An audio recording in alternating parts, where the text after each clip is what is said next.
Շանթի եթերը շարունակում է հեռանկարը։ Նոր կազմով ազգային ժողովն արդեն սկսել է աշխատանքը։ Առաջին երկու նիստերն անցան բավականին լարված մթնոլորտում, փոխադարձ մեղադրանքներով եւ քաղաքական սուր հայտարարություններով։ Իշխող ուժը խորհրդարանում ունի կայուն մեծամասնություն, մինչդեռ ընդդիմությունը հայտարարում է, որ պատրաստվում է կոշտ վերահսկողություն իրականացնել իշխանության նկատմամբ։ Այս պայմաններում հիմնական հարցը մնում է նույնը. կկարողանա արդյոք 9-րդ գումարման ազգային ժողովը դառնալ արդյունավետ օրենսդիր եւ քաղաքական երկխոսության հարթակ, թե կշարունակի մնալ հիմնականում քաղաքական հակադրությունների կենտրոն։ Այս եւ այլ հարցերի շուրջ զրուցելու ենք իշխող խմբակցության ղեկավար Արուսյակ Մանավազյանի հետ։ Տիկին Մանավազյան, նախ շնորհակալություն մեր հրավերն ընդունելու համար։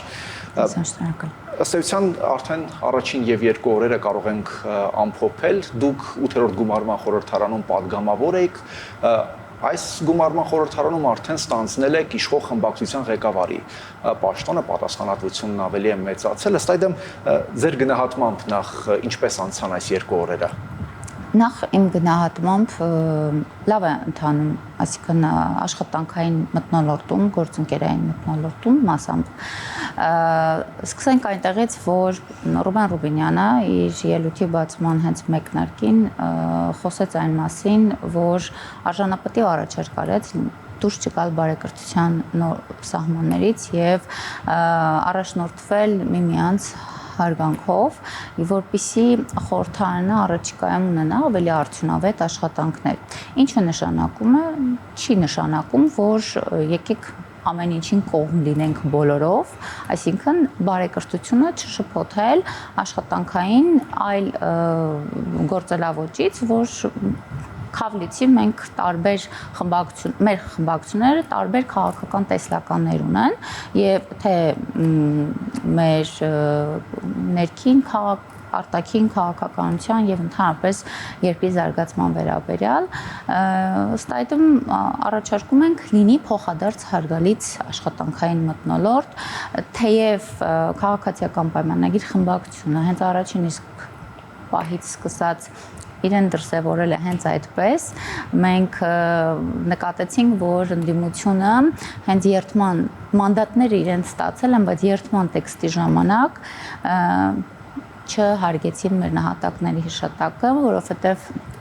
տեքստում հստակ այդ մասին հիշատակում կա բարդ նահատակներին եւ կեց Հայաստանի Հանրապետությունը, ինչ մինչդեռ իրենք շահարկեցին նահատակների մասով եւ կարծում եմ դա այնպիսի բան է, որ կամ հարգում ես կամ չես հարգում եւ պետք չի քաղաքական այո իրենց կողմից իբրև իրենց համար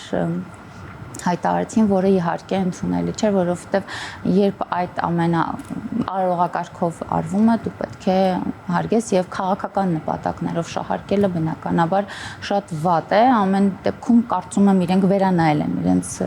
գործողությունը, հուսամ առաջիկայում նաեւ որևէ կերպ կանրադառնան այդ հարցին, որովհետև մենք բազմաթիվ անգամ այդ մասին հիշատակեցինք, որ չի կարելի նման կերպ վարվել։ Բոլոր դեպքերում դրանից հետո իհարկե աշխատանքները թեժ քննարկումներ, այսինքն սուր բանավեճեր, բովանդակային քննարկումները խրախուսելի են եւ պետք են, եւ ընդդիմությունը պետք է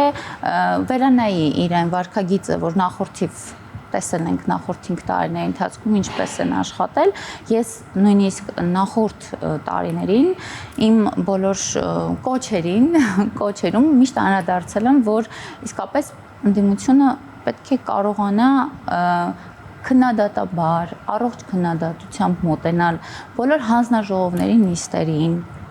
մեր նախագծերի քննարկմանը, բյուջեի քննարկմանը, որի ֆինանսավարկային բյուջետային հանձնաժողովի անդամ եմ եղել եւ չեմ տեսել բովանդակային քննարկում։ Չի կարելի 5 տարի շարունակ գալ եւ ասել դուք դավաճան եք, դուք հողատու եք եւ նույն բովանդակությունը անդադար շրջան առելով եւ չտալ վերջը այս Հայաստանի Հանրապետությունում բազմաթիվ նախագծեր են գալի, որը վերաբերում է Հայաստանի Հանրապետության այսօր մեր մեր առօրյա խնդիրների, չգիտեմ, բոլոր նախագծերը մեր մասին են, մեզանից յուրաքանչյուրի մասն է, մեր օրվա, մեր ապրուստի ավելի բարելավման մասին են եւ արդյունքում չմասնակցել եւ բոյկոտել եւ չգալ նիստերին եւ ասել որ դա է մեր քաղաքականությունը պատասխանը ստացավ ընտրություններում։ Ես կարծում եմ մենք այսօր արդեն տեսնում ենք եւ բազմաթիվ անգամ մեր նաեւ ելույթներում ասացինք, որ դուք տեղափոխվել եք այն կողմ եւ մեծամասնություն չեք ընդդիմության շարքում, որի արդյունքը ձեր Հայաստան խմբակցության մասին է նախորդ 5 տարիների իրենց աշխատելավոճի։ Նկատում եմ կամ միգուցե կնկատենք, որ առաջիկայում Ուժեղ Հայաստան խմբակցությունը կվերանայի իր աշխատելավոճը եւ կունենանք ավելի գաղափարապես կամ բովանդակային լավ նորմալ ընդդիմություն իհարկե խորհուրդ կտամ իրենց նախորդ նարատիվները մանիպուլատիվ հայտարարությունները չբերել ազգային ժողովի տարածք եւ ամբողջ օգտագործեն իրենց որովհետեւ եթե նույնիսկ ընտրակաշառքով եւ այդ մանիպուլատիվ հայտարարություններով եկել հասել են ազգային ժողով գոնե այս անգամ հանրության հետ լինեն ավելի ազնիվ եւ չփորձեն նման հայտարարություններով որևէ դիվիդենդ շահել եւ աղմուկ ստեղծել նախագծերի մեր մնացած մյուս աշխատանքներին թերևս մինչեւ այս պահը երևի չկա նման պատճառ կամ որ տեսնենք ինչ է տեղի ունենում կամ եղել է հայտարարության տեքստով որոշակի խմբակցության անունից հնչեցին որոշակի մտքեր ամեն դեպքում հուսամ կվերանային իրենց աշխատելավոճը։ Այսինքն դուք հուսով եք որ այս խորհրդարանում ձեռնամարտեր, շշերի նետումներ չեն լինի, որտեղ երբ սպասվում էր հա թե ինչպես կմեկնարկի 9-րդ գումարման խորհրդարանը բոլորն ասում էին այ քանի որ այստեղ էլ կա հակադրություններ հնարավոր է այստեղ էլ լինեն ձեռնամարտեր, շշերի նետումներ, ինչպես եղավ 8-րդ գումարման խորհրդարանում։ Ես եթե երկու օրվա ընթացքում նման դրվագ չի եղել, վստահ եմ հաջորդիվ չի լինի, որովհետև չեմ նկատում նման մթնոլորտ ազգային ժողովի դահլիճում վստահ չեմ, բայց այս պահին աշխատանքները շատ աշխատանքային մթնոլորտում է, այսինքն կան սուր քննարկումներ, բանավեճեր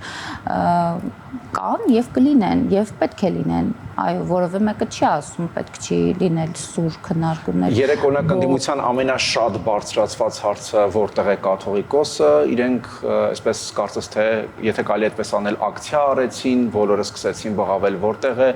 կաթողիկոսը իրենց գործընկերն է իրենց դաշնակիցն է իրենց կուսակցության անդամն է իրենք այցելեցին նիստից հետո իրենց գործընկերոջը եւ ունեցան քննարկում պետք չէր գործընկերոջը հրավիրել ազգային ժողովի նիստերի դահլիճ եւ պահանջել որպեսի ազգային ժողովը իրենց կաթողիկոսի օրնությամբ սկսվեց թույլ տվեք ասեմ որ կանոնակարգ սահմանադրական օրենքով ազգային ժողովի դա իրավունք է այսինքն առաջին նիստին իրավունք ունի Հայաստանի Հանրապետության նախագահը եւ ամենայն հայոց կաթողիկոսը ներկա լինեն եւ ողջունի խոսքով հանդես գան եթե պետք է անդրադառնամ, որ տևական ժամանակ է նկատում եք, որ տվյալ անձը հենց Կտրիչ Ներսիսյանը մեր հայտարարություններով մենք բազմաթիվ անգամ հայտարարել ենք, որ հոգևոր առաքելությունից դուրս է մնացել։ Տվյալ մարդը ընտրել է աշխարհիկ կյանքը եւ հաշվի առնելով նաեւ իր հեռանալը հոգևոր առաքելությունից մասնակցում է քաղաքական բոլոր process-ներին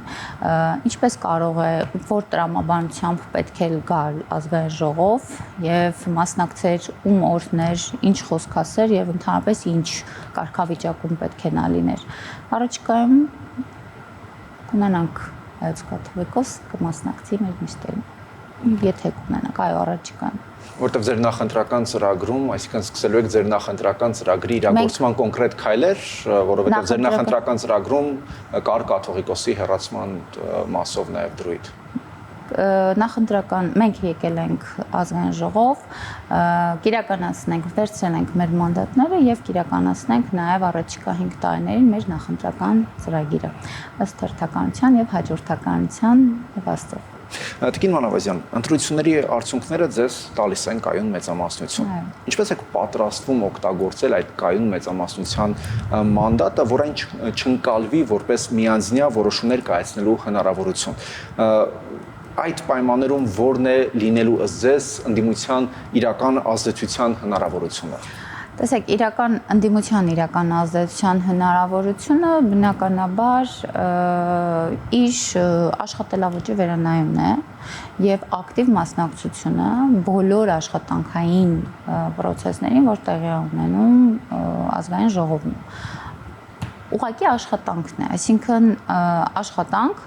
որը չի ունենա բոյկոտի տեսք, որը չի ունենա մանիպուլյացիաների մեծ փուչիկ, այսինքն չի լինի այդպիսի իրավիճակ եւ իրենք կգան եւ արդյունավետ աշխատանք կունենան գործիքներ եւ գործիքակազմ կարողանալու մասնակցել մեր բոլոր նախագծերին եւ աշխատանքներին առաջիկայում կունենանք բյուջեի կատարողականի թե բյուջեի քննարկում, հետո կատարողականի քննարկում, հետո կունենանք բազմաթիվ այլ գիտեք, ընդհանրակարգ ազգային ժողովի աշխատանքները բավականին լի են բոլոր միջոցառումներով, ամեն դեպքում ցանկալի է եւ կարեւոր է, որպեսզի իրենք մասնակցեն։ Նախորդ գումարման ազգային ժողովում չէին վերցրել որևէ պաշտոն ազգային ժողովի, չէին մասնակցում որևէ նիստերին, մեծամասամբ հիմնականում հանձնաժողովի նախագահների եւ տեղակալների տեղերը թափուր էին թողել։ Այսինքն սա աշխատանքի ձև չի, որ ընտրել է նախորդ ցանկանում անում է դրա համար մենք չմեր բերած նախագծերը չեն ընդունվում։ Իդեպ այս խորհրդարանում կլինեն նման քայլեր գուցե ընդառաջ, որ 8-րդ գումարման խորհրդարանին նման կարծիքներ չլինի, որ օրինակ նախորդ գումարման խորհրդարանի ընդդիմությունն ասում էր դա ինչ նախագիծ բերում ենք, իշխանությունը մերժում է։ Գիտեք, նախորդ գումարման ժամանակ ես անձամբ աշխատել եմ ընդդիմության հետ ընտրական օրենսգրքում փոփոխություններ անելու նախագծով, բավականին արդյունավետ աշխատանք ենք ունեցել, փոխադարձ սենյակում քննարկումներ հանձնաժողովի կազմի հետ եւ բնականաբար ընդդիմությունը դեմ քվեարկեց նաեւ իրենց առաջարկները, որ ընդունելի էր համարվել, մեկնաբանելով, որ փաթեթում որոշ եւ այլն, այսինքն գիտեք իրենց աշխատելավոճը հետեւյալն էր, հանկարծ իրենք չանեն այնպիսի բան, որ ասոցացվի մեզ հետ որևէ կերպ, այսինքն եթե կողմ քվեարկեին այն նախագծին, որ մենք միաժամանակ աշխատել էինք եւ իրենց առաջարկները ընդունելի էր եղել հնարավոր, այսինքն միգուցե ոչ բոլոր, այսինքն պարտադիրել չի բոլոր լինի, որտեղ մենք էլ առաջարկություն ունենք, մյուս կողմն առաջարկություն, բայց փոխադարձ աշխատանք է եղել այդ նախագծի վրա եւ գալ նիստերի դահլիճում, էկրանների առջև, ասել, որ մենք դեմ ենք քվեարկում, որովհետև գիտեք, այս կետը չի փոխվել, դա աշխատանքի ձև չէ, ես դա իսկապես ինձ համար զարմանալի էր հենց այդ պահին, որովհետև հնարավոր բոլոր առաջարկությունները լսելի էր եղել եւ աշխատանք էր տարվել։ Հիմա նմանատիպ վարքագիծ եթե դրսևորվի օրինակ այս ընդդիմության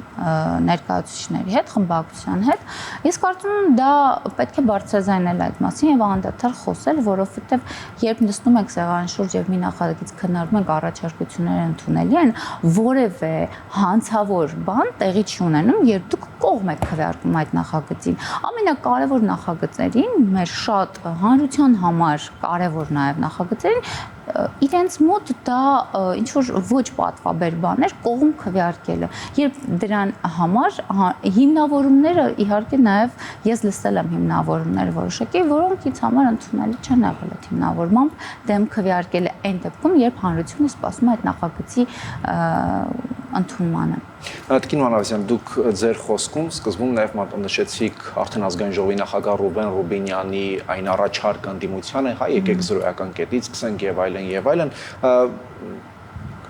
այդ առաջարկը կարծես թե գոնե թե նրանց հայտարարություններից եւ ելույթներից པարզ դարձավ, որ չի ընդունվում, որովհետեւ նրանք էլ պատճառաբանեցին, որ դուք հայտարարում եք մի բան, հետո ձեր ելույթներով մեկ այլ բան եք անում։ Օրինակ երեկվանից, եթե այսպես նաեւ առանձնացնենք փոխադարձ մեղադրանքները,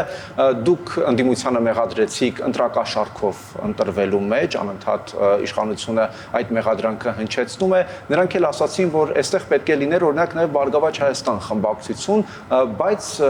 դուք այնպես արեցիք, որ նրանք մանդատներ չստանան։ Հիմա արդյոք այս խոսույթի մթնոլորտում քաղաքացին կարող է տեսնել ավելի արդյունավետ եւ բովանդակային քննարկում։ Քանի որ առաջին երկու նիստն է, ես կարծում եմ երկու բոլոր խմբակցությունների մեջ քարոզարշավից մնացած բարձրացված հարցեր կան, որոնք պետք է բարձրացնել եւ խոսել այդ մասին, բայց դա չեմ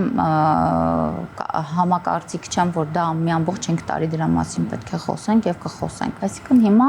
այս ընթացքում այդ մասին պետք է բարձրացնել։ Եթե ընդդիմության կողմից կա նման խոսույթ, մենք պետք է համարժեք պատասխանենք, բայց դա մեր բարեկրթության սահմանը եւ անձնավորված վիրավորանք չի։ Դա քաղաքական process-ի նկատմամբ գնահատական է, որ տալիս ենք։ Այո, իրենք ընտրակաշառքով են եկել այդ աթոռները զբաղեցրել եւ պետք է ընդունեն այդ փաստը, որովհետեւ բազմաթիվ քրեական գործեր դեռ ընթացքի մեջ են վարույթային ընդունվել եւ մյուս մեղադրանքները փոխադարձ պետք է պարզաբանվեն։ Եթե Բարգավաճ Հայաստանի մանդատները բաշխվել են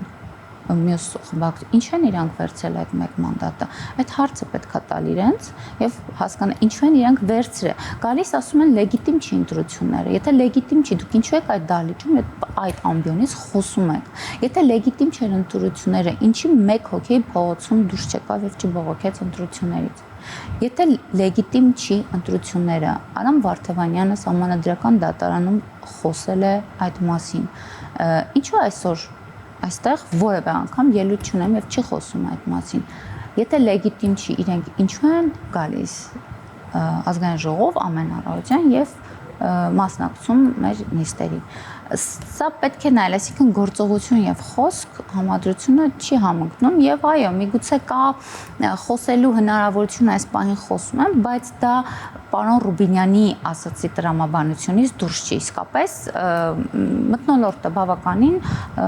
առողջ նորմալ մթնոլորտ է առանց անձնական վիրավորանքների, թեւս ես չեմ հանդիպել, որ դա դուրս կգա մեր բարեկրթության սահմաններից կամ քաղաքակրթության սահմաններից։ Համաձայն եք, որ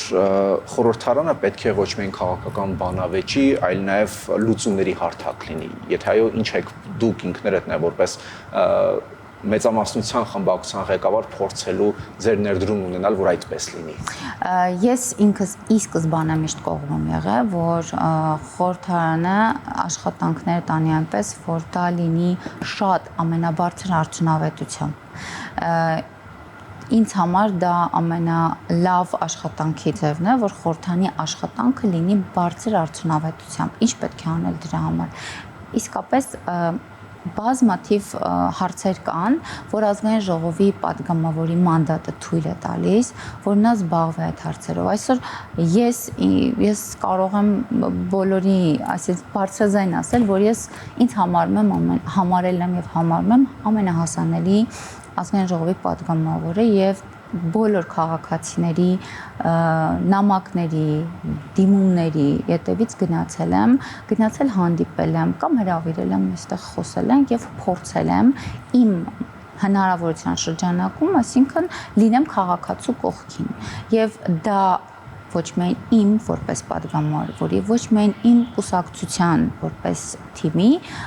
շահերից է միայն խոսում, որ մեզանից յուրաքանչյուրը օրնիվում պետք է այդ աշխատանքը տանի։ Ես իսկապես գովել եմ համարում այն падգամավորներին, ունենք հիմա բավականին շատ մեր падգամավորն է իսկապես ովքեր ազգային ժողովում ամեն ինչ նախագծերից, այն օրենքները, որը խնդիրներ են ստեղծում տնտեսվարողների, չգիտեմ, քաղաքացիների համար, նախաձեռնում են քննարկումներ, կանչում ենք, հրավիրում ենք, լսում ենք։ Ես բազմաթիվ անգամներ մասնակցել եմ նմանատիպ քննարկումներ եւ հետեւողական ենք եղել հենց մեր հանձնաժողովում։ Նաեւ կուսակցության գրասենյակում մյուս քաղաքացիների մասով, որպեսզի հետևողական ենք եղել, որ այդ խնդիրները բարձրաձայնվեն եւ լուծումներ ստանան։ Շնորհակալություն։ Ես եմ շնորհակալ։ Հեռանկարում ազգային ժողովի քաղաքացիական պայմանագիր խմբակցության ղեկավար Արուսյակ Մանավազյանն էր։